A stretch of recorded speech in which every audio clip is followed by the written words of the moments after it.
Gledalke in gledalci, lepo pozdravljeni. Novo leto, nova oddaja Minute za zdravje, v kateri bomo prikazali metodo zdravljenja zdrsa medvretenčne ploščice. Ja, morda čisto tako na kratko, kaj je pravzaprav potrebovalo odločitvi, da smo v našo, da tako povem, ponudbo vključili tudi storitve perkutanih posegov na hrbtenici. Namreč z oblikovanjem ortopedskega oddelka se je izpostavil problem obravnave obolenj hrbtenice. Ozko grlo nekje v slovenskem prostoru, pa skoraj rekel tudi v evropskem, ravno v tej celoviti obravnavi je tudi pri nas zahtevalo dolge čakalne dobe, iskanje prave pomoči na različnih krajih, tudi po Sloveniji. Pacienti so se vozili na različne kraje, na preglede, sploh pa na posege. In potem, ko smo nekako ugotovili, da je v doktrini zdravljenja hrbteničnih obolenj, predvsem zdrsa medvretenčne ploščice, tudi metoda perkutane minimalne invazivne tehnike, smo pač angažirali kolega, da te stvari upravlja tudi pri nas. Zdaj, ko je nekje za nami vsaj drugo leto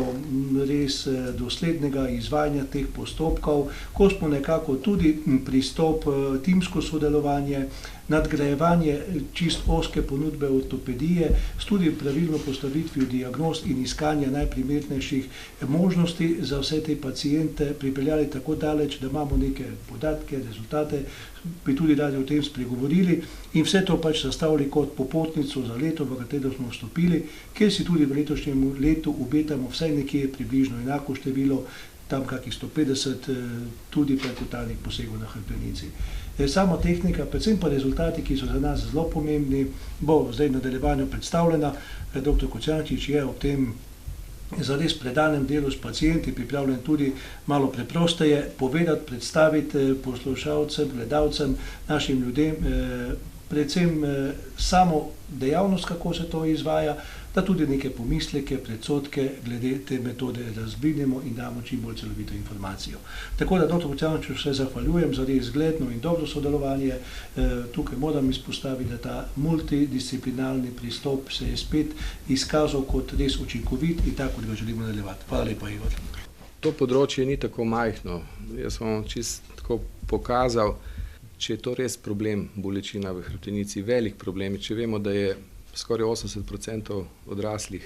v teh razvitem svetu ima vsaj eno epizodo ene take bolečine v hrbtenici zaradi diskus hernije, zaradi tega zdrsa medvretenčne ploščice. Če vsaj praktično, se opravičujem, če pogledate te podatke, če je vsaj polovica ljudi že v prvih 30 letih ima neko epizodo tako ali drugačno, ki nekje zahteva omejitev v gibanju ali pa v normalnih aktivnostih. In če kljub temu, da poskušamo čim bolj optimalno zdraviti, je v bistvu 5% teh akutnih, se pravi neprijetnih težav, gre v neko kroničnost in to je tisto, kar je pomembno. In če v bistvu veste, da je to kar precej pogost obisk pacienta zaradi teh težav pri zdravnikih in da je v bistvu tretji vzrok najbolj pogost za neke kirurške posege in da je peti vzrok, da se pacient hospitalizira zaradi takih podobnih težav. Zdaj, seveda, čistko, da vam povem, ob temu, ko sem vam pokazal tlele ta diapozitiv, kjer pokaže nekaj kirurških tehnik, ki so seveda uveljavljene, je ves čas se nekje išče nekaj manj invazivnih, bolj dostopnih metod in v zadnjih nekje 20 letih je vsaj tam 5, 6, 7 takih tehnik se pojavilo v medicini in nekje mi to, čisto ne bom vas na dolgo in široko, pod kontrolo rentgenskih žarkov, z iglico vstopimo seveda ves čas nadzorovano v diskus in z več tehnikami poskušamo to izbočenje nekje zmanjšati oziroma da se stvar izboljša in s tem tudi seveda pacientu se težave zmanjšajo. Zdaj, če vam čistko pokažem en primer, to je sicer magnetna resonanca, to ni preveč za vas tako običajno. Pred posegom vidite na tem spodnjem segmentu eno izbočenje, prav se vidi, dela težavo, pritiska na živčne strukture, pacientka je imela hude težave več kot pol leta in po takem posegu, ko smo kontrolirali, praktično tiste izbokline ni več in ni bilo potrebno zelo invazivno pristopiti, ampak samo z iglico. Seveda te pacienti se bistveno prej vrnejo v neko svoje normalno delovno okolje in življenjsko okolje in če uspemo to, da se pacient tudi aktivnostim lahko spet nazaj posveča fizični aktivnosti, telesni vadbi, potem tudi seveda je boljši, optimalnejši rezultat. Mi smo seveda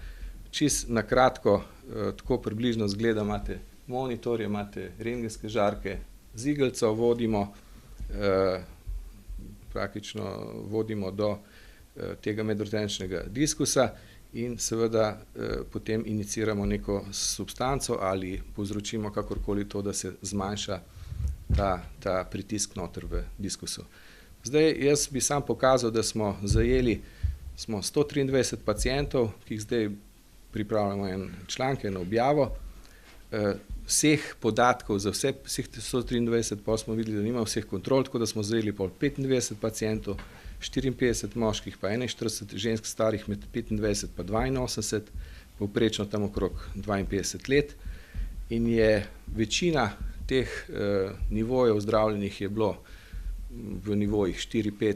na ledveni hrbtenici in 5S1, pa na cervikalni hrbtenici tudi v dveh nivojih 4-5 in 5-6 in vsi so seveda bili pregledovani pacienti, vsi so bili diagnosticirani z magnetno resonanco, te paciente smo sledili 3, 6 pa 12 mesecev, naredili tudi neko pri nekaterih, kot ste videli, kontrolo, ne pri vseh in potem smo glede na uspešno zdravljenje razdelili paciente v 5 skupin in ta zelo dober uspeh zdravljenja in dober uspeh zdravljenja po enih lestvicah, ki jih pač pri nas ocene uporabljamo, da se zelo izboljša stanje ali pa tretja skupina ni bilo bistvenega izboljšanja ali pa ena skupina, ko je bil potreben kirurški poseg in potem seveda smo pogledali, koliko zapletov resnejših je bilo pri teh posegih in tle imate eno tako v bistvu razpredelnico, ki kaže, da je pri dober rezultat, zelo dober ali pa dober uspeh zdravljenja je pri skupno, če gledamo ta zadnja dva zelena stolpca, je okrog 83%, da je vsaj slabih 11% bolnikov, pri katerih ni bilo bistvenega izboljšanja, da je okrog 5% bilo potrebnih kljub vsemu še klasično operacije in da je od vseh teh, ki smo jih mi zajeli, bil en bolj resen zaplet, ki smo ga potem tudi nekako rešili in je pacient nima težav. Zdaj, da bi vam razlagal na dolgo in široko, vsi približno veste, da je medvretenčna ploščica, da je kot neke vrste blažilec med kostnimi deli, med telesi vretenc od hrbtenice. In sestavljen je tako, da ima, da seveda, ker blaži, ima en tak čvrst obroč, pa notranji mehkejši obroč, jedro, ki če se zgodi, da ta čvrst obroč popusti zaradi dolgih obremenitev, zaradi dvigovanja težkih bremen, veste, ko smo vztrajamo sede, preveč v bistvu je tistega statičnega življenja in nekako mišice tudi malo popustijo in vse skupaj je rezultat v temu, da če popusti ta zunanji obroč, če poči, ta mehkejši del, ki ni mehek, zelo tako, ne si ga predstavlja kot mehek, da je to kakšna tekočina, ampak je to taka kot ena, bi rekel, prožna substanca, ki pa seveda, ko pritisne na živce, ki so notri v spinalnem, v hrbteničnem kanalu, povzroči hude te težave, od išjasa do bolečine v križu, do mravljincev v roke, v noge in tako naprej. In zdaj seveda klasično operirati je treba to odstraniti, medtem ko če se pa minimalno invazivno, se pa to znotraj samega diskusa izvaja z različnimi tehnikami, ampak skupno je pa to, da stopimo preko kože in da pač delujemo in seveda rezultat ni takojšen. Rezultat je, recimo, prvi rezultat pričakujemo tam v 5 do 8 tednih. Nekateri rabijo dlje, ker tudi težave niso kratke. Mi ne naredimo tega pacientu, ki pride s težavami, imam težavo, ne vem, bolečino v križu z izžarevanjem 2 tedna. Mi počakamo, ker je normalna, bi rekel, normalen potek samih tistih diskus hernij, teh izbočenj, ki se pa tudi same popravijo, s tem, da počivamo, s tem, da potem začnemo krepiti muskulaturo, da se to nekako stabilizira, je tudi ugoden. Tako da moramo vedno tehtati, da zdravimo tisto, kar je potrebno, ne pa tisto, kar se pa lahko samo popravi, naravno. tako da moramo imeti celovito sliko, sodelovanje več vej naših kliničnih, ne. Tako smo udeleženi okoli hrbtenice kar številni specialisti, od ortopedov, nevrokirurgov, nevrologov, intervencijskih nevroradiologov, radiologov, ne. Se pravi, vseh tistih, ki lahko kakorkoli se zberemo okoli pacienta, ki pomagamo, da bi to poskušali rešiti ali pa umiliti saj, ne. Ponavadi poskušamo, oziroma tako je, mi smo imeli protokol, v začetku smo postavili, smo enodnevno jih zadržali, paciente opazovali, sicer pa se največ pacientov naredi lahko v dnevni obravnavi, to se pravi, se jih zadrži na opazovanju krajšem tam 3-4 ure in če vidimo, da je stanje stabilno, jih potem seveda z natančnimi navodili in z možnostjo kontakta, seveda, ali pa da se vrnejo nazaj, jih lahko odpustimo. V večini primerov je to kar tak, bi rekel, dnevna obravnava oziroma ambulanten poseg. Če je klasična operacija, je pa to hospitalizacija minimalno 4 dni, ponavadi tam do teden do 10 dni in pa vsaj 3 mesece intenzivne rehabilitacije ali pa še več. Tako da že ta vidik je za paciente zelo pomemben in velik prihranek, tako na času, sploh pa pri aktivnosti, ker dosti prej so sposobni, nekateri praktično že dan, dva po posegu normalno zaživijo.